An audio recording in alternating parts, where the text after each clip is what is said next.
আসসালামু আলাইকুম। ওয়েলকাম করছি এসএস ফিউচার স্কুলের কেমিস্ট্রি কন্টেস্টের আজকে এই সেশনে। আজকে আমরা জারণ সংখ্যা নিয়ে আলোচনা করব।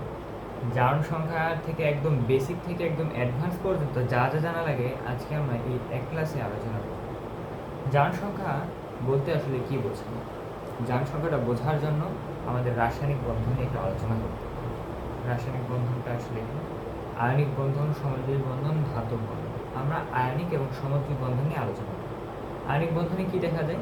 একটা ধাতু এবং একটি অধাতুর মাঝে বন্ধন গঠিত হয়। অন্যদিকে সমযোজী বন্ধনে কি দেখা যায়? দুটি অধাতুর মাঝে কি হয়? বন্ধন গঠিত হয়। তাহলে আমরা একটা জিনিস এখানে খেয়াল করছি, আয়নিক বন্ধনে কি হয়? ইলেকট্রনের স্থানান্তর ঘটে।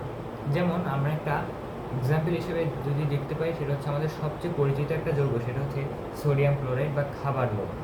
এখানে সোডিয়াম হচ্ছে ধাতু এবং ক্লোরিন হচ্ছে অধাতু।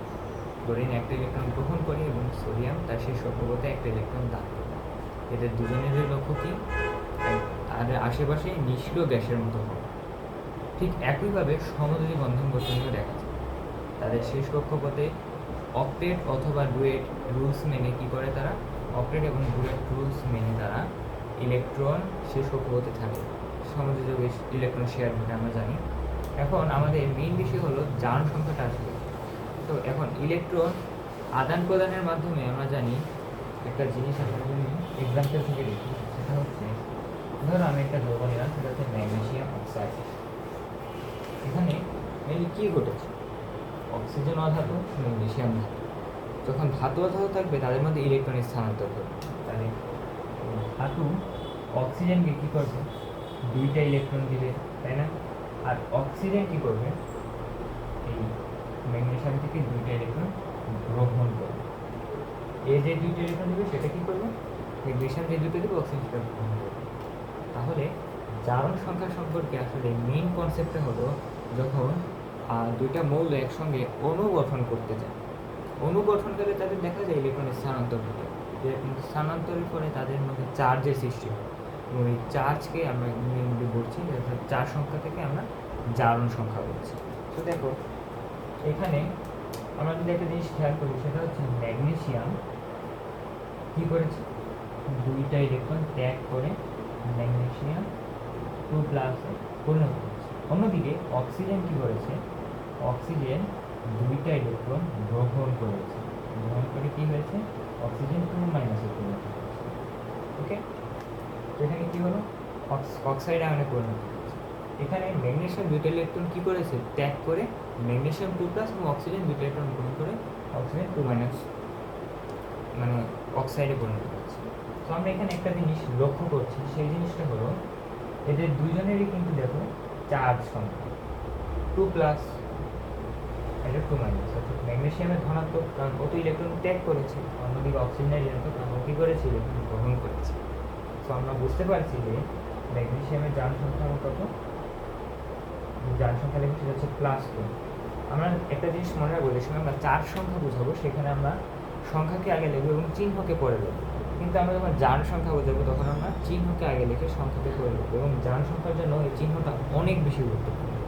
অর্থাৎ ধনাত্মক কিংবা ঋণাত্মক হচ্ছে কিনা সেই জিনিসটা বোঝানোর জন্য জারণ সংখ্যা আমরা এই চিহ্নটা ব্যবহার করবো, অর্থাৎ ধনাত্মক, প্লাস অথবা মাইনাস চিহ্ন ব্যবহার অবশ্যই করবো। অক্সিজেনের জারণ সংখ্যা যেন কি লিখতে পারি? -। ওকে, আমরা একটু আরও কিছু যৌগের জারণ সংখ্যা একটু দেখে আসি। তো যেমন আমরা একটা জারণ সংখ্যা দেখতে পারি, সেটা হচ্ছে ম্যাগনেসিয়াম ক্লোরাইড। এখানে তোমরা দেখতে পাচ্ছ ম্যাগনেসিয়াম কী করছে বলো তো? দুইটা ক্লোরিনের সঙ্গে যুক্ত করছে। আমরা একটু বিক্রিয়ার সাহায্যে ভেঙে নিই। সেটা হচ্ছে ম্যাগনেসিয়াম ওর লাস্ট কক্ষপথে দুটা ইলেকট্রন আছে, লাস্ট কক্ষপথে ছেড়ে দেবে। তাহলে ওদের দুটা ইলেকট্রন ছেড়ে দেয়, তাহলে দেখবো এখানে কী তৈরি হয়? ম্যাগনেসিয়াম 2+, ঠিক আগে না। এবং ক্লোরিন কী করলো? একটা ইলেকট্রন গ্রহণ করে ক্লোরাইড আয়ন। আমরা অনেক সময় দেখা যায় এই আয়নটাকেও ক্লোরিন বলে ফেলি, কিন্তু এই আয়নের সঠিক নামটা হচ্ছে ক্লোরাইড আয়ন। তো এখন আমরা এখান থেকে দুইটা যদি গুণ করে দিই তাহলে আমরা সমতা পাবো। ওকে, ম্যাগনেসিয়াম যেটা গুণ যুক্ত হচ্ছে ইলেকট্রন স্থানান্তরের মাধ্যমে আমরা জারণ সংখ্যা নির্ণয় করতে পারছি। কিসের মাধ্যমে? ইলেকট্রন স্থানান্তরের মাধ্যমে। এই জিনিসটা কিসের ক্ষেত্রে প্রযোজ্য বলো তো? এটা একটা অধাতু এবং এটা একটা অধাতু, তাহলে এটা অবশ্যই ভাই আয়নিক যৌগের ক্ষেত্রে প্রযোজ্য হবে। আয়নিক যৌগ এক্ষেত্রে আমরা কি করবো, প্রযোজ্য হবে। কিন্তু আমরা আরেকটা এক্সাম্পল দেখে তারপরে আমরা সমযোজী যৌগের ক্ষেত্রে একটা সুন্দর একটা কনসেপ্ট শিখব, যেটা আমরা অনেকেই জানি। তো তুমি আর তো যদি বড় বড় কিছু এক্সাম্পল দেখতে চাও তাহলে আমি একটু দেখাই। এটা হচ্ছে K2Cr2O7। এখানে পটাশিয়াম একটা ধাতু, ক্রোমিয়ামও একটা ধাতু, কিন্তু অক্সিজেন অধাতু। তাহলে এখানে কি বন্ধন বিদ্যমান, আয়নিক বন্ধন। তাহলে এখানে কি হবে, ইলেকট্রন স্থানান্তরের মাধ্যমে কি হবে, তাদের মধ্যে চার্জের সৃষ্টি। তো এখানে আমরা যদি জারণ সংখ্যা নির্ণয় করি, জারণ সংখ্যা নির্ণয়ের আমাদের আরেকটা জনপ্রিয় পদ্ধতি আছে, সেটা হচ্ছে আমরা যদি ক্রোমিয়ামের জারণ সংখ্যা নির্ণয় করতে চাই, অক্সিজেন যত -2 আমরা সবাই জানি, ক্রোমিয়ামের জারণ সংখ্যা কত হবে, 2 ইন্টু আমরা পটাশিয়ামের জারণ সংখ্যা জানি, গ্রুপ 1 এর জারণ সংখ্যা হচ্ছে ধনাত্মক অর্থাৎ +1, গ্রুপ 2 এর হচ্ছে +2। এরপর আমরা জানি যে 17 নম্বর গ্রুপ, ওদের হচ্ছে জারণ সংখ্যা -1 হয়। এরপর হচ্ছে তোমার 16 নম্বর গ্রুপ, ওদের জারণ সংখ্যা -2 হয়। আবার সালফারের পরিবর্তনশীল জারণ সংখ্যা দেখা যায়, আবার আয়রনের পরিবর্তনশীল জারণ সংখ্যা দেখা যায়। এরপর হচ্ছে তোমার গ্রুপ 17 যেসব মৌল আছে তারা পরিবর্তনশীল জারণ সংখ্যা দেখা যায়। অর্থাৎ জারণ সংখ্যা অধাতুর ক্ষেত্রে আমাদের বইয়ে একটা কনসেপ্ট দেওয়া আছে, সেটা হচ্ছে কি, অধাতুর ক্ষেত্রে জারণ সংখ্যা ঋণাত্মক এবং ধাতুর ক্ষেত্রে জারণ সংখ্যা ধনাত্মক। কিন্তু আমাদের একটা মিসকনসেপশন আছে, তো সেটা একটু পরে দেখে, আমি আগে এটা একটু সলভ করে দেবো। দেখো পটাশিয়াম হচ্ছে 1, 2 ইন্টু 1 প্লাস, আমরা জানি একটা যৌগ মানে একাধিক মৌল যুক্ত হয়ে যৌগ গঠন করে কেন, যেন তারা একদম তাদের আশেপাশে নিষ্ক্রিয় গ্যাসের মতো হতে পারে এবং কি হতে পারে, স্ট্যাবেল হতে পারে, অর্থাৎ তাদের মধ্যে যেন চার সংখ্যাটা শূন্য হয়ে যায়। তাহলে দেখো এখানে ক্রোমিয়ামের কত হবে, 2 ইন্টু আমরা x ধরে নেবো, x এর মান বের করবো, এবং আমরা অক্সিজেনের জারণ সংখ্যা -2 জানি, তাহলে আমরা কি লিখতে পারি বলবো, -2 ইন্টু 7, তো আমরা ইকুয়াল 0 লিখতে পারি। এবার দেখো 2 যোগ 2x, এখানে 7 গুণে -14 আসবে, ইকুয়াল টু 0। তাহলে এখান থেকে আমরা 2x ইকুয়াল কত লিখতে পারি, দেখো এটা ওই পাশে গেলে মাইনাস প্লাস, আর এটা পাশে গেলে মাইনাস, তাহলে আমাদের কত আসে বলো, এই পাশে গেলে আসে হচ্ছে আমাদের 12। x এর মান কত আসে, x এর মান 6। তুমি সরাসরি যৌগ থেকে বের করতে পারো। দেখো যৌগ থেকে যদি দুইটার পটাশিয়ামের জন্য 2 ইন্টু +1, তাহলে এখানে 2 চলে আসছে। তো অক্সিজেনের ক্ষেত্রে দেখো -14 চলে আসবে, কেন, -2 7টা আছে, -2। দেখো এদেরকে করতে গেলে, অর্থাৎ এই -14কে প্রশমিত করতে হলে আমার ক্রোমিয়াম 2টা আছে, তাহলে -14 সঙ্গে 2 যদি করো তাহলে -12 আসে। তো -12কে প্রশমিত করতে ক্রোমিয়ামের +12 হওয়া লাগবে, যেহেতু দুইটার ক্ষেত্রে, তাহলে +6। এবার আমরা আমাদের সমযোজী যৌগের ক্ষেত্রে আসি। এতক্ষণ আমরা আয়নিক যৌগের ক্ষেত্রে বলছি, ধাতু এবং অধাতুর ক্ষেত্রে, এখন আমরা অধাতুর ক্ষেত্রে আলোচনা করব। দেখো সমযোজী যৌগ, সবচেয়ে পরিচিত একটা মুখ নিয়ে আলোচনা করলাম, সেটা হচ্ছে সালফিউরিক অ্যাসিড। এখন এই যে সালফিউরিক অ্যাসিড, তোমার মনে কি প্রশ্ন জাগে, এটা একটা অধাতু, এটাও একটা অধাতু, অক্সিজেনের জারণ সংখ্যা মাইনাস, ঠিক আছে মেনে নেওয়া যায়, কারণ কি অক্সিজেন একটা হচ্ছে -2, তাহলে চারটা কি -8, -8কে প্রশমিত করতে +8 আর লাগবে। হাইড্রোজেন কিন্তু 2টা দিয়ে দেবো, কারণ আমাদের বইয়ে সুন্দর করে লেখা আছে যে অধাতুর ক্ষেত্রে কি হয়, অধাতুর ক্ষেত্রে যখন হাইড্রোজেন যুক্ত হয় তখন কি হয়, অধাতুর ক্ষেত্রে হাইড্রোজেন যুক্ত হলে হাইড্রোজেন মাইনাস হয় জারণ সংখ্যা, এবং ধাতুর ক্ষেত্রে যে সময় যুক্ত হয় সে সময় কি, মানে অধাতুর ক্ষেত্রে ধনাত্মক হয় অর্থাৎ প্লাস হয়, আর ধাতুর ক্ষেত্রে কি হয়, মাইনাস হয়। এবার দেখো সালফারের জারণ সংখ্যা এখানে +6 চলে যাবে, উপরে লিখি +6। এখন অধাতু করে ইলেকট্রন গ্রহণ, আবার অধাতুর কীভাবে আসে, অধাতুকে ইলেকট্রন শেয়ার করলেও যাই হোক ওর মাইনাস আসার কথা না, আর প্লাস কীভাবে আসে। এবার একটা জিনিস তোমাদেরকে লক্ষ্য করতে হবে, সেটা হচ্ছে আমরা মানে সমযোজী যৌগের ক্ষেত্রে কী দেখি, সমযোজী যৌগের ক্ষেত্রে আমরা দেখি তাদের মধ্যে সমযোজী বন্ধন, অর্থাৎ তারা ইলেকট্রন শেয়ার করে, এবং ইলেকট্রন শেয়ারের মাধ্যমে তাদের মধ্যে এক ধরনের প্রবণতা দেখা যায়। সেটা হচ্ছে তড়িৎ ঋণাত্মকতা বা ইলেকট্রনিক। তড়িৎ ঋণাত্মকতা কি? সমযোজী বিদ্যমান দুইটা পরমাণু যখন একসঙ্গে থাকে তখন তাদের মধ্যে যে ইলেকট্রন শেয়ারের পরে তাদের দুজনের ইলেকট্রনের প্রতি যে আকর্ষণটা তৈরি হয় তাকে আমরা বলেছি তড়িৎ ঋণাত্মকতা। এখন একটু দেখো, এখানে তিনটাই কিন্তু অধাতু আছে, এদের মধ্যে ইলেকট্রন আকর্ষণ করে। ইলেকট্রন কার আকর্ষণ বেশি হবে কম হবে সেটা তড়িৎ ঋণাত্মকতার মানের উপর নির্ভর করে। সবচেয়ে বেশি তড়িৎ ঋণাত্মক মূল্য হলো ফ্লোরিনের তড়িৎ ঋণাত্মক হলো 4।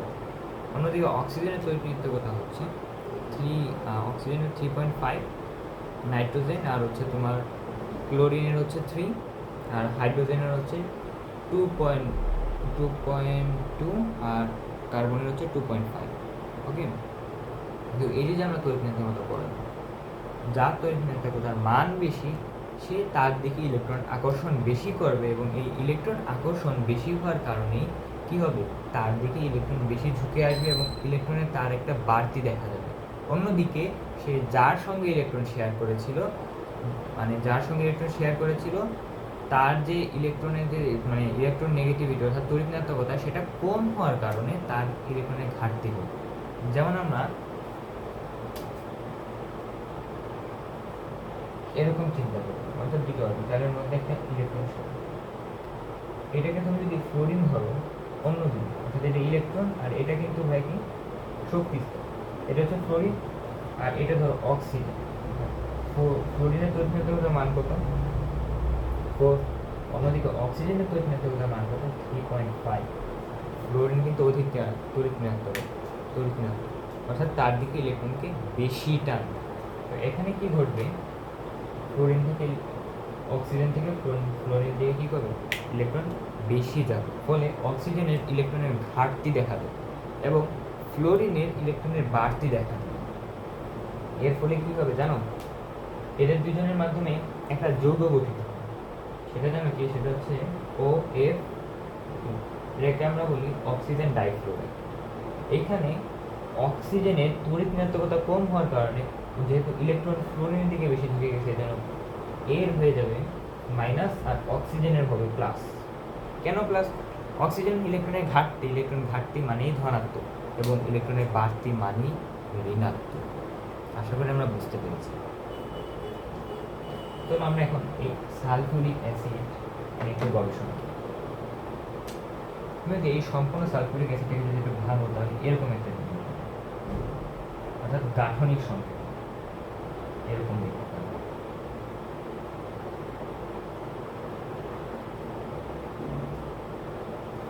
এখন আমরা হয়তো জানি, বলতে কি সবাই জানি যে এক্স এর সঙ্গে যদি ওয়াই এর বন্ধন ঘটে তখন বন্ধনে কিন্তু দুইটা ইলেকট্রন শেয়ার। ওকে, একটা হচ্ছে এর ইলেকট্রন আর হচ্ছে ও ইলেকট্রন, দুইটা ইলেকট্রন, অর্থাৎ একটা বন্ধনে দুইটা ইলেকট্রন। ওকে, সেইবার তুমি যদি একটু দেখো, একটু খেয়াল করে দেখো, হাইড্রোজেনের একটা ইলেকট্রন আছে, অক্সিজেনের একটা ইলেকট্রন আছে, এটা বলো তো এদের দুজনের মধ্যে তার তড়িৎ ঋণাত্মকতা বেশি। আমি বলেছিলাম না, হাইড্রোজেনের তড়িৎ ঋণাত্মকতার মান হচ্ছে 2.2, অন্যদিকে অক্সিজেনের তড়িৎ ঋণাত্মকতার মান 3.5, অনেক বেশি না। তাহলে অক্সিজেন কী করবে, হাইড্রোজেন থেকে ইলেকট্রন নিজের দিকে বেশি টেনে নেবে, ফলে অক্সিজেন কী হয়ে যাবে, ঋণাত্মক এবং হাইড্রোজেন ধনাত্মক হয়ে যাবে। তাহলে আসলে এখানে আমরা হাইড্রোজেনের যান সংখ্যা দিলাম, যান সংখ্যা হচ্ছে +1। অন্যদিকে অক্সিজেনের যান সংখ্যা এখানে কত হবে বলতো, -1। এই বন্ধনটার জন্য, কোন বন্ধনটার মধ্যে, এই একটা বন্ধনের জন্য অক্সিজেনের কিন্তু আরেকটা বন্ড দেখো সালফারের সঙ্গে শেয়ার করা আছে।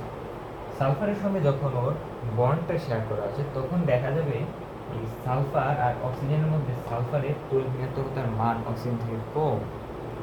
তো সালফারের যেহেতু তড়িৎ ঋণাত্মকতার মান কম, এই জন্য সালফার কী করবে, সালফার থেকে ইলেকট্রন অক্সিজেনের দিকে বেশি ধাবিত হবে, অর্থাৎ সালফারে ইলেকট্রনের ঘাটতি ঘটবে এবং অক্সিজেনে ইলেকট্রনের বাড়তি ঘটবে। আর এখানে কী হলো, অক্সিজেন দিকে ইলেকট্রন একটা বন্ডে থাকে দুইটা ইলেকট্রন, অক্সিজেন ইলেকট্রন বেশি, তাহলে ইলেকট্রন বেশি হওয়ার কারণে ঋণাত্মক, তো এখানে হচ্ছে -1 এই বন্ডের জন্য, -1, আর সালফারের এই বন্ডের জন্য +1। একইভাবে এইখানেও কী ঘটবে, হাইড্রোজেনের তড়িৎ ঋণাত্মকতা কি কম, অক্সিজেনের বেশি, তাহলে অক্সিজেন -1, হাইড্রোজেনের +1। সালফার আর অক্সিজেনের মধ্যে অক্সিজেনের কি বেশি, তাহলে অক্সিজেনের -1, সালফারের +1। এই দেখো দুইটা বন্ড সালফারের সঙ্গে আছে, অক্সিজেনের কি তড়িৎ বেশি, তাহলে এই দুইটা বন্ডে ইলেকট্রন আছে চারটা, চারটা ইলেকট্রনের মধ্যে সালফারের কয়টা, দুইটা, অক্সিজেন কয়টা, দুইটা। অক্সিজেনের দুইটা আছে, তাহলে আমরা কি করবো এখন, অক্সিজেন থেকে না সালফার থেকে অক্সিজেনের দিকে আসবে ইলেকট্রন, তাহলে সালফারে হবে ইলেকট্রনের ঘাটতি, অক্সিজেনের বাড়তে, বাড়তে হলে ঋণাত্মক, তাহলে এখানে আমরা লিখতে পারি -2, সালফার এখানে লিখতে পারি আমরা কি +। এখানেও ঠিক একইভাবে আমরা দেখতে পাচ্ছি দুইটা বন্ধন, অক্সিজেনের কি -2, কেন, ইলেকট্রন ওর দিকে বেশি থাকে, আর সালফার এখানে কি। তাহলে এবার আমরা জারণ সংখ্যা দেখি, তো নিট যে জারণ সংখ্যাটা আসবে সেটা আমরা একটু বের করি। দেখো তো সালফার, অক্সিজেন, দেখো এখানে অক্সিজেনের জারণ সংখ্যা, আমরা জারণ সংখ্যা কিন্তু একটা মোলের ক্ষেত্রে আমি সিলেক্ট করি।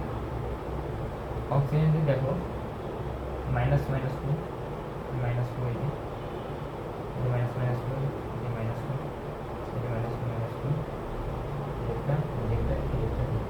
সালফারেরটা দেখো +1, +2, 3, 4, মানে কি 5, 6, +6। এবার হাইড্রোজেনের তো +1, সব জায়গায় +1, বুঝতেই পারছো, হাইড্রোজেনের সব জায়গায় কি +1। এই যে চারটা অক্সিজেনের, একটার কত, একটার হচ্ছে -2, আর এই যে দুইটা হাইড্রোজেনের একটা হচ্ছে +1। ওকে, সালফারে দেখছো +6, কেন হলো, ইলেকট্রন নেগেটিভিটির কারণে। আমরা কিন্তু পর্যায় সারণীর যে পর্যায়বৃত্ত ধর্ম আছে সেখানে কিন্তু ইলেকট্রন নেগেটিভিটি নিয়ে আলোচনা করি, সবাই আমরা পড়ছিলাম হয়তো। সো ওইখানে তোমার ইলেকট্রন নেগেটিভিটি যদি তুমি বুঝে আসতে পারো, তাহলে তুমি এখানে বুঝবা যে কেন সালফার অধাতু হওয়ার সত্ত্বেও তার জারণ সংখ্যা প্লাস ধনাত্মক। এখান থেকে বোর্ডের সামনে প্রশ্ন আসতে পারে, এই জন্য এই জিনিসটা আমরা একটু ক্লিয়ার করি। ওকে, তো আশা করি এইটুকু আমরা বুঝতে পারছি। তো এখন আমরা আরও কিছু যোগের ক্ষেত্রে ইন্টারেস্টিং, যেমন ধরো তোমার কাছে একটা যোগ আছে, কোন যোগটা, নাইট্রিক অ্যাসিড। যে সময় তুমি জারণ সংখ্যা বুঝতে চেষ্টা করবে সেই টাইমে দেখবে যে এটা কি আয়নিক যৌগ নাকি সমযোজী যৌগ। আয়নিক যৌগের ক্ষেত্রে ইলেকট্রন আদান প্রদানের কারণে জারণ সংখ্যা নির্ভর করে, কিন্তু সমযোজী যৌগে তড়িৎ ঋণাত্মকতার মাধ্যমে নির্ভর করে। এখানে আমরা যদি একটা জিনিস খেয়াল করি তাহলে দেখো এখানে হাইড্রোজেন আছে, নাইট্রোজেন আছে, অক্সিজেন আছে, এদের মধ্যে কার তড়িৎ ঋণাত্মকতা বেশি? অবশ্যই অক্সিজেনের তড়িৎ ঋণাত্মকতা বেশি। অক্সিজেনের তড়িৎ ঋণাত্মকতা কত, এখানে একটু লিখে দিই তাহলে আমার সুবিধা হবে। অক্সিজেন হচ্ছে 3.5, সবচেয়ে তড়িৎ ঋণাত্মকতা মূল হচ্ছে ক্লোরিন হচ্ছে 4, অন্যদিকে নাইট্রোজেন 3, ক্লোরিন 3। ক্লোরিনের তড়িৎ ঋণাত্মকতা 3 থেকে একটু বেশি, মানে নাইট্রোজেনের তুলনায় একটু বেশি। এখানে একটা পয়েন্ট আছে, 3.4 এর মতো একটু আছে, তো জিনিসটাকে থাকা বলছে মনে থাকে না, তো এই জন্য এবার আমাদের আরেকটা কি আছে, হ্যাঁ 2.5, আর হাইড্রোজেন হচ্ছে 2.2। এখানে দেখো হাইড্রোজেনের 2.2, একটু প্লাস হবে অবশ্যই বুঝতে পারতেছি। অক্সিজেনের হলো 3.5, সবচেয়ে বেশি ওই ঋণাত্মক, কারণ ও কী করবে, ইলেকট্রন ওর দিকে বেশি টেনে নেবে। ও যদি ঋণাত্মক হয় আমরা আমাদের সূত্র অনুযায়ী করে দেবো এক্স, সরি হাইড্রোজেন হচ্ছে +1, নাইট্রোজেনের কত আমরা জানি +2, অক্সিজেনের কত, অক্সিজেনের কত, অক্সিজেনের আমরা যদি কিন্তু দেখি অক্সিজেনের আসলে কি ঋণাত্মক না ধনাত্মক আছে,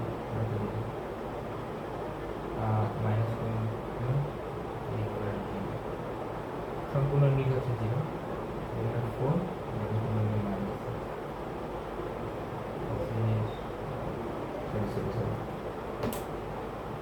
আমি এখানে যে কনসেপ্টটা বোঝাতে চাচ্ছিলাম ওই জিনিসটা বোঝাতে পারিনি। এটা হচ্ছে নাইট্রিক অ্যাসিডে নাইট্রোজেনের অধাতু হওয়া সত্ত্বেও কেন জারণ সংখ্যা হচ্ছে এখানে +3, এটা হচ্ছে +3, সরি +3, এখানে হচ্ছে +5, নাইট্রোজেন হচ্ছে +5। কেন +5? অক্সিজেনের এখানে যেহেতু ওর ইলেকট্রন বেশি টেনে নেবে, তাহলে -2 × 3, তাহলে দেখো -6, আর হাইড্রোজেনের +1, -6, আর হচ্ছে +1 দিলে -5 আসে, -5 প্রশমিত করতে +5 লাগবে, নাইট্রোজেনের কেন? অক্সিজেন বেশি ইলেকট্রন নিয়ে নিচ্ছে, তাহলে বাকি দুটো হবে কি ধনাত্মক হবে, তাহলে একাই অক্সিজেন কি হয়ে যাবে, নেগেটিভ। অক্সিজেন নেগেটিভ হবে, আর বাকি যে হাইড্রোজেন এবং নাইট্রোজেন এরা দুটো হবে পজিটিভ। পজিটিভ আর কি ইলেকট্রোনেগেটিভ।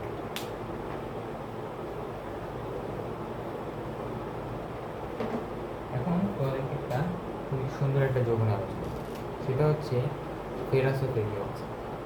বুঝলাম না? দেখো তুমি যদি তোমার বইয়ের চ্যাপ্টার 10-এ যদি দেখো, চ্যাপ্টার 10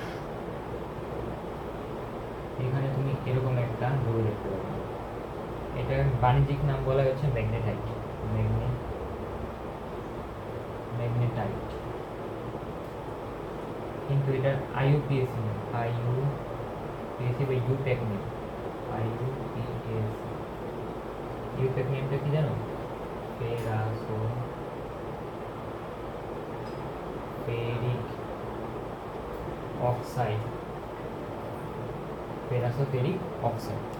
এখন এই ফেরাস আর ফেরিক খুবই কাছাকাছি একটা শব্দ শোনা যাচ্ছে না? এই জিনিসটা আসলে মেনলি তৈরি হয়েছে দুইটা যৌগ। একটা যৌগ হলো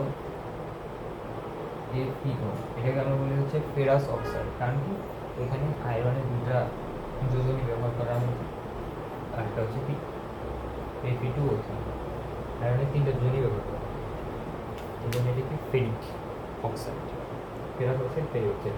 এই দুজনের মিশ্রণকে আমরা বলি হচ্ছে ফেরাস ও ফেরিক অক্সাইড, অর্থাৎ একসঙ্গে যে গড়, দুটোকে একসঙ্গে করলে এটা আসে, এটাকে আমরা ফেরাস ও ফেরিক অক্সাইড, বাণিজ্যিক নাম ম্যাগনেটাইট, আর ইউপ্যাক নাম হচ্ছে ফেরাস ও ফেরিক অক্সাইড।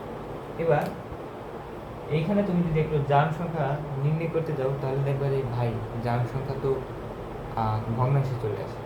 তো ইলেকট্রন কি ভগ্নাংশে দেয় কেউ? ইলেকট্রন কি ভেঙে চুরে দেয়? ইলেকট্রন কখনোই ভেঙে চুরে দেওয়া হয় না। চলো তো আপনি কি বলতেছে ভগ্নাংশ, একটা জিনিস একটু খেয়াল করো, এখানে আয়রনেরটা যেহেতু আমরা বের করবো, সম্পূর্ণটা হচ্ছে 0, অক্সিজেনের হচ্ছে -2, আশা করে 4টা, আয়রনের কত x ধরে নেব, আশা করে 3টা, ভালো কথা। 3x ইকুয়াল কি লেখা যায়, 4 দুগুণে 8, -8 এই বছর আসলে +8, x এর মান কত আসবে 8/3, এটা কিন্তু একটা ভগ্নাংশ। দেখুন 8/3 যে আমার এখানে আসলো, ইলেকট্রন কি ভগ্নাংশ সকলে শেয়ার হয় না। এখানে আসলে মানে এই দুইটা যৌগের মিশ্রণের ফলে এই ভগ্নাংশটা আসছে, এটা আসলে মেনলি কল্পনা করা হয় যে এই দুইটার মিশ্রণের ফলে কি ভগ্নাংশটা আসছে। এবার এই দুইটা যোগের যদি আমরা জারণ সংখ্যা বের করি, আয়রন অক্সাইড, ফেরাস অক্সাইড। এবার দেখো এই যে ফেরাস অক্সাইড, এখানে আমরা জানি যে আয়রনের হচ্ছে -2, আর অক্সিজেনের কত, অক্সিজেনের হচ্ছে সরি আয়রনের হচ্ছে +2 আর অক্সিজেনের হচ্ছে -2, এটা হচ্ছে 0। এখানে আয়রনের কত 2 × -3, আর অক্সিজেনের কত প্লাস 3 × -2, মিলে কিন্তু 0 হয়ে যাবে। ওকে, তাহলে এইখানে আয়রনের জারণ সংখ্যা কেন 8/3 আসলো, অর্থাৎ এরকম একটা ভগ্নাংশ সংখ্যা।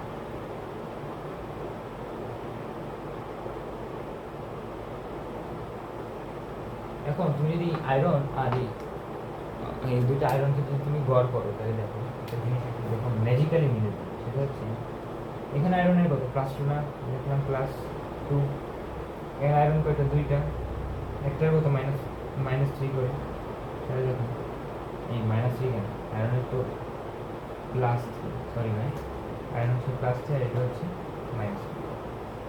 এটা যদি আমি ব্যাক মার্কারে লিখি, রেড হচ্ছে না, আয়রনের যদি এখানে কত হয়, এখানে আয়রনের হচ্ছে +2, আর +3 কয়টা আছে 2টা, তাহলে 2 × +3, ডিওর গড় কত হবে, কয়টা আছে 3টা। এবার তুমি দেখো 3 দুগুণে 6 আর 2 কত 8, 8/3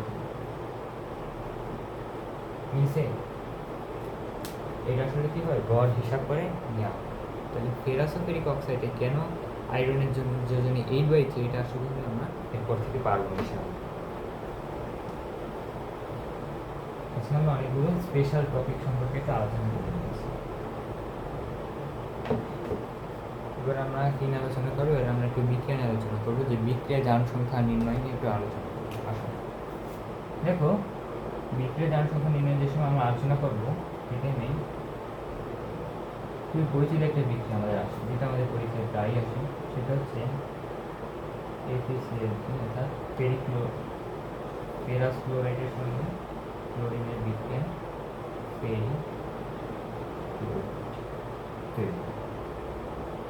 ওকে। আমরা একটু ব্যালেন্স করে নিতে চাই, একটু ব্যালেন্স করে নিতে চাই। দেখো তো এখানে দুটো আয়রন কয়টা, ছয়টা ব্যালেন্স। এবার এখানে জারণ সংখ্যা নির্ণয় করবো। দেখো তো এখানে আয়রনের জারণ সংখ্যা কত, এখানে +2, ক্লোরিনের কত -1, এখানে ক্লোরিনের 0, এখানে আয়রনের +3, ক্লোরিনের কত -1। এখানে তাহলে জারণ ঘটলো কার, জারণ সংখ্যা যার বৃদ্ধি পায়। আমরা একটু ডিটেলস একটু জারণ বিজারণটা একটু পড়াবো।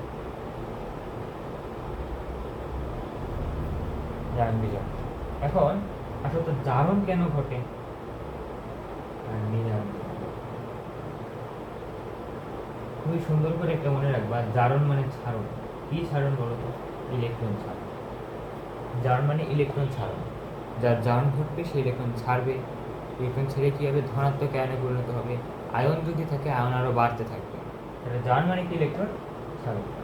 যার জারণ করবে তাকে বলা হয় সে জারিত হয়েছে। আমরা বায়োলজিতে এই শব্দটা নিয়ে অনেক প্যারা হয়, সেটা হচ্ছে জারিত হয়েছে। তাহলে যার ইলেকট্রন বাড়বে তার জারণ ঘটবে আর জারিত হয়েছে। আশা করি এরপর থেকে বায়োলজিতেও তোমার এটা অনেক বেশি কাজে লাগবে। জারিত হয়েছে, যার জারণ ঘটবে তাকে আমরা বলবো বিজারক। যার জারণ ঘটবে তাকে আমরা বলবো বিজারক। বিজারকটা ওর সাথে একটু ম্যাচ করে, তাই না? একটু মনে রেখে দেবে। এরপরে দেখো 1 নম্বর এখানে কি, ইলেকট্রন গ্রহণ। বিজারণ মানে ইলেকট্রন গ্রহণ। যে তো এ তো ছাড়ে, তাহলে বিজারণ কি হবে, একদম ইলেকট্রন গ্রহণ, একদম সাধারণ জ্ঞান। এটা ওই জারিত হয়েছে, আর এর কি হবে, বিজারিত হয়েছে। বিজারিত হয়েছে। তাহলে যে ইলেকট্রন গ্রহণ করবে তাকে আমরা বলবো জারক। যে ইলেকট্রন গ্রহণ করবে তাকে আমরা বলবো জারক। এই অনুযায়ী তুমি এই বিক্রিয়ায় পরীক্ষায় লিখতে পারো, একদম ফুল মার্কস ইনশিওর করতে পারবো। এবার দেখো আমরা একটু এই জিনিস বিক্রিয়াটা একটু বুঝি। এখানে আমরা আয়রনকে নিই, যেমন তেমন আয়রন না, এটা আয়রন 2+। যে সময় জারণ সংখ্যা নেব সেই টাইমে কিন্তু আমরা কি চিহ্ন আগে সংখ্যা পরে, কিন্তু যে সময় আমরা চার্জ লিখবো সেই টাইমে সংখ্যা আগে চিহ্ন পরে। এবার আমরা লিখব, এখন ও কি হয়ে গেছে 3+, ইলেকট্রন গ্রহণ করেছে। জারণ সংখ্যা বাড়ছে মানে কি, ইলেকট্রন জারণ সংখ্যা বাড়ছে মানে কি, ইলেকট্রন ছেড়েছে। আয়রন 3+।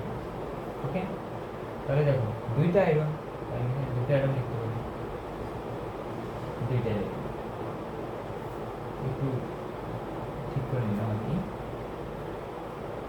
এরপরে দেখো ক্লোরিন, এখানে বিজারণ কার ক্ষেত্রে দেখো, একটি বিজারণ ঘটছে একটা ক্ষেত্রে, কারণ এ যেখানে ও সেখানে বিজারণ ঘটছে এ। এখন এরাও ক্লোরিন এরাও ক্লোরিন, বুঝবো কি করে কার জারণ ঘটছে কার বিজারণ ঘটছে? দেখো এ কিন্তু কোনো পরিবর্তন হয় না। একটা কথা মনে রাখবা, আরেক যৌগের ক্ষেত্রে যার হচ্ছে কোনো ধরনের পরিবর্তন হয় না, অর্থাৎ জারণ সংখ্যার পরিবর্তন হয় না, তাকে আমরা দর্শক আয়ন বলি। আরেক যৌগের ক্ষেত্রে যার কোনো মানে জারণ সংখ্যার পরিবর্তন হয় না, অর্থাৎ ইলেকট্রন আদান প্রদানই করে না, অর্থাৎ বিক্রিয়ায় তেমন কোনো ভূমিকাই পালন করে না, তাকে আমরা কি বলি, দর্শক আয়ন বলি। এটা কি, এটা দর্শক আয়ন। দর্শক আয়ন কে? দর্শক আয়ন হচ্ছে Cl-, ডেকানোরিক ক্লোরাইড। তাহলে এইভাবে বলতে হবে যে জারণ সংখ্যা বাড়ছে কারে, এর নাম কি, ক্লোরিন। জারণ সংখ্যা বেড়েছে কিন্তু ক্লোরিনের, কিন্তু দর্শক আয়ন কিন্তু ক্লোরাইড, নট ক্লোরিন, ক্লোরাইড। যদি মাইনাস থাকে তাহলে ক্লোরাইড, আর যদি কোনো চার্জই না থাকে তাকে আমরা ক্লোরিন বলতে পারি। আসলে বুঝতে পেরেছি। তাহলে এখন এই ক্লোরাইড এখানে লিখলাম। ক্লোরাইড ছিল কত, 0 না, ও কি করছে, দুইটা ইলেকট্রন গ্রহণ করেছে। কি তৈরি হতে পারবে, দুইটা ক্লোরিন মনোক্সাইড। দেখো এই বিক্রিয়াটা বুঝতে পারলাম কিনা বলো তো, এই বিক্রিয়াটা আমরা বুঝতে পারলাম কিনা, আশা করি বুঝতে পেরেছি। এবার আমরা একটি ইউনিক বিক্রিয়া দেব, এটা বোর্ডে আসছে এই জন্য একটি দেওয়া। এটা হচ্ছে হাইড্রোজেরাম, ল্যাটিন নাম হচ্ছে হাইড্রোজেরাম।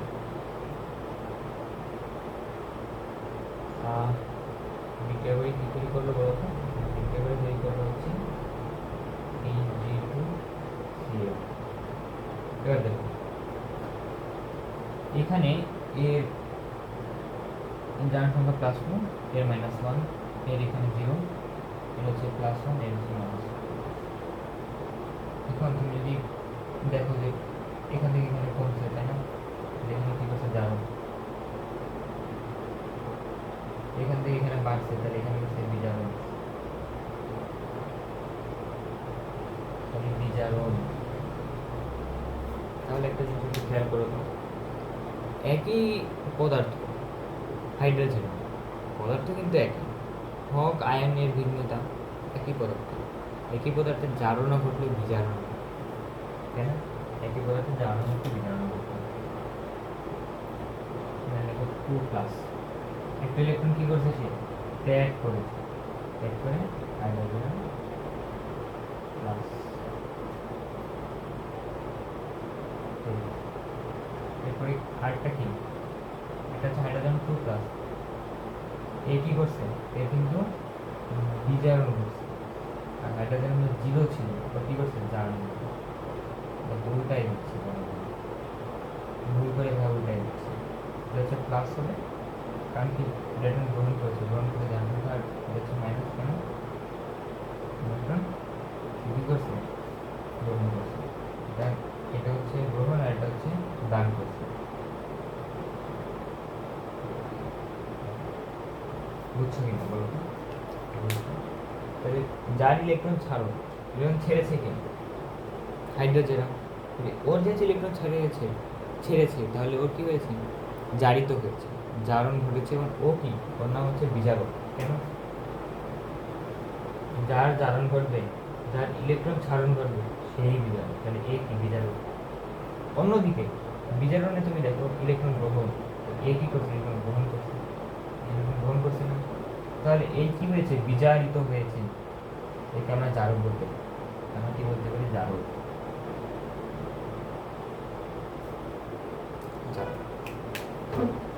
ওকে, আরেকটা লাস্ট একটা কনসেপ্ট রয়েছে। ওকে, এবার দেখো তো একটা জিনিস একটা আমাকে বলো, আয়রন 2+,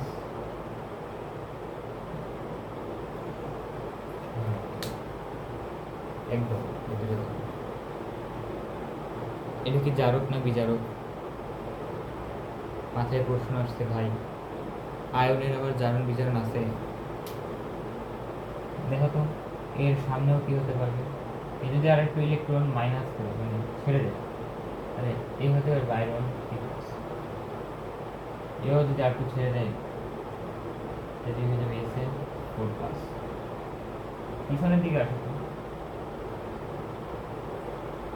পিছনের দিকে যদি ও মানে এর সাপেক্ষে যদি ধরো, আমরা এর আগে আমি এমনি মোড় লিখি, এখানে কি করবো, দুটো ইলেকট্রন ত্যাগ করে তো এখান থেকে এটা হয়েছিল, এর পিছনে দেখো আয়রন দুটো ইলেকট্রন ত্যাগ করে এখান থেকে এটা হয়েছিল। তাহলে দেখো যদি পরীক্ষায় এরকম একটা মৌল দেয়, আর যদি বলে এটা জারক না বিজারক, বহুপদী সমাপ্তির সুযোগ প্রশ্ন, তাহলে দেখো ও একই সঙ্গে কী করছে, ইলেকট্রন ছেড়েও দিচ্ছে আবার গ্রহণও করছে, তাহলে ও কি জারক প্লাস বিজারক। যদি তোমার এখানে আয়রন 3+ দেয়, আর যদি তোমাকে বলে যে এটা জারক কি বিজারক, তুমি কী বলবো, ওর ভাই ইলেকট্রন ছাড়ার কোনো স্কোপই নাই, ও সর্বোচ্চ 3টে ইলেকট্রন ছাড়তে পারে, যেহেতু ওর স্কোপই নেই ইলেকট্রন ছাড়ার, তাহলে ওরে কি তুমি বিজারক বলতে পারবা, ওকে তুমি কখনোই বিজারক বলতে পারবে না তো, ওকে তুমি জারক বলতে পারবে, কারণ ও ইলেকট্রন গ্রহণ করবে, আর কখনো ছাড়বে না। Sn4+-এরও একই, অবিজারক কেন? ও ইলেকট্রনটা ছাড়তে পারবে না, তাহলে গ্রহণ করতে পারবে, অবিজারক হতে পারবে না। ইলেকট্রন ছাড়লে হচ্ছে বিজারক, বিজারক হতে পারবে না। ও জারক ও জারক এরা দুজনই জারক, বিজারক না কিন্তু, এরা দুজনই জারক। যেহেতু ইলেকট্রন গ্রহণ করবে তাহলে জারক। ওকে, আর এখানে যদি তুমি দেখো স্ট্যানামের টিন, এখানে টিন হচ্ছে স্বাভাবিক পর্যায়ে আছে, তাহলে ও কী করতে পারবে? ইলেকট্রন গ্রহণ করতে পারবে, কিন্তু ও কিন্তু ইলেকট্রন কী করতে পারবে না? ত্যাগ করতে পারবে না। তাহলে এ কি? বিজারক। আর এবং ইলেকট্রন কি গ্রহণ করতে পারবে? গ্রহণ করতে পারবে না, ও ইলেকট্রন ত্যাগ করতে পারবে। তাহলে ও কি হচ্ছে? বিজার। তাহলে বুঝতে পারছো তো? একদম স্টেপ বাই একটা জিনিস বুঝাইছি। এরকমভাবে তোমার এখানে অক্সিজেন চলে আসতে পারে, যে অক্সিজেন 2- এটা কি জারক না বিজারক? তাহলে ভাই দেখো অক্সিজেন ওখানে মাইনাসে আছে, তাহলে ও কী করবে? ইলেকট্রন, ও ইলেকট্রন ত্যাগ করবে না, আর তো গ্রহণ করতে পারবে না। ও সর্বোচ্চ দুইটাই গ্রহণ করতে পারবে। ও আর কি গ্রহণ করতে পারবে? ও আর গ্রহণ করতে পারবে না। যেহেতু আর ইলেকট্রন গ্রহণ করতে পারবে না, সেহেতু আমরা কি বলতে পারি? ও কি ছেড়ে দেবে? তাহলে বিজারক। ওকে, আশা করি আমরা বুঝতে পেরেছি। এরপরে আমরা আরো একটা ছোটোখাটো একটা পড়া যাব, এটা হচ্ছে অদক্ষেপণ বিক্রিয়া। অদক্ষেপণ বিক্রিয়া আরেকটা পড়বো, সেটা হচ্ছে প্রশমন বিক্রিয়া। অদক্ষেপণ বিক্রিয়া দেখো আমাদের মাঝে মাঝে অদক্ষেপণ বিক্রিয়ায় দর্শকায়ন বের করতে হবে। তো অদক্ষেপণ বিক্রিয়া আসলে দর্শকায়ন কী হবে, এটা নিয়ে আমাদের একটু সমস্যা থাকে। দেখো তোমরা দেখাই, এটা হচ্ছে অ্যালুমিনিয়াম ক্লোরাইডের সঙ্গে পানি বিক্রিয়া। কি হলো? অ্যালুমিনিয়াম হাইড্রোক্সাইড এর সঙ্গে কি তৈরি হলো? এখান থেকে দুইটা আয়ন আসবে, একটা হচ্ছে OH মাইনাস, একটা হচ্ছে কি H প্লাস। এখান থেকে অ্যালুমিনিয়াম 3 প্লাস, আর এখান থেকে ক্লোরিন মাইনাস। এটার সঙ্গে এটা কি হবে? HC hello. এবার তুমি একটু চিন্তা করো, এটা কি নিচে অদক্ষেপ করবে? কোন রঙের অদক্ষেপ করবে? সাদা রঙের। নবম অধ্যায়ে কিন্তু পড়ছিলাম আমরা, সাদা রঙের অদক্ষেপ করবে। ওকে, তো যার অদক্ষেপ করবে সে আসলে মেনলি সক্রিয়, কিন্তু HCl অর্থাৎ এই H প্লাস আর এখানে Cl মাইনাস এদের অদক্ষেপ করে না। তাহলে যার অদক্ষেপ করে না তাকে হচ্ছে দর্শকায়ন কি বিক্রিয়ায়? অদক্ষেপণ বিক্রিয়া। একটা হচ্ছে প্রশমন বিক্রিয়া। প্রশমন বিক্রিয়া, প্রশমন বিক্রিয়ায় আমরা যদি একটু দেখি, আমাদের খুবই এটা পরিচিত একটা বিক্রিয়া আছে, আমি একটু পরিচিত না, একটু অপরিচিত বিক্রিয়া। এটা হচ্ছে NO3 এর সঙ্গে যদি আমরা যুক্ত করি অ্যালুমিনিয়াম যুক্ত করলে কী তৈরি হবে? ক্ষার, এর সঙ্গে অ্যাসিড, ক্ষারের অ্যাসিড কী তৈরি? লবণ পানি, লবণ পানি, অ্যালুমিনিয়াম নাইট্রেট। এর সঙ্গে কী তৈরি হবে বলতো? নাইট্রেট এর সঙ্গে NO3 minus N3 plus oxygen যুক্ত 2 মাইনাস হাইড্রোজেন H প্লাস। এদের হয়ে গেছে এদের মিলে পানি, কি তৈরি হলো? পানি, পানি।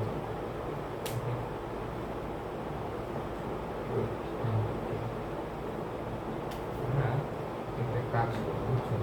এখানে এটা না দিয়ে দুটার সুবিধা আমি অ্যালুমিনিয়াম হাইড্রোক্সাইড খুব ভালো। এখান থেকে অ্যালুমিনিয়াম প্লাস, আর এখান থেকে OH মাইনাস, এর সঙ্গে এটা মিলে পানি। তাহলে দেখো এখানে মিললে আমাদের যেই কাজটা হয়, প্রশমন বিক্রিয়ায় আসলে এইটাই বেশি ইম্পর্টেন্ট। এই পানিটা কি করে জানো? প্রশমন তাপ তৈরি করে, প্রশমন তাপ। এই পানি আর মেন এখানে আমাদের কী হয়? এই H প্লাস আর OH মাইনাসের বিক্রিয়াটাই আমাদের মেন কাজটা করে। যেন আমরা যে সময় দেখবা যে মাত্রা নির্ণয় করি, যে অ্যাসিডের মাত্রা, সেটাই আমরা pH অথবা ক্ষারের মাত্রা কিন্তু pOH বের করি। তো এখানে মেন কাজটা করতেছি কি? হাইড্রোজেন প্লাস আর OH মাইনাস, মানে অক্সাইড, পানি তৈরি করতেছে। বাকি দুইটা কিন্তু এইটা কিন্তু কি কোনো কাজে লাগছে। তাহলে যে আসলে মেইন কাজটা করে তাকে আমরা কি বলবো, মানে এ হচ্ছে কি করবে, মেইন কাজটা করতেছে, বাট যে করতেছে না ওকে আমরা বলবো হচ্ছে দর্শক আয়ন।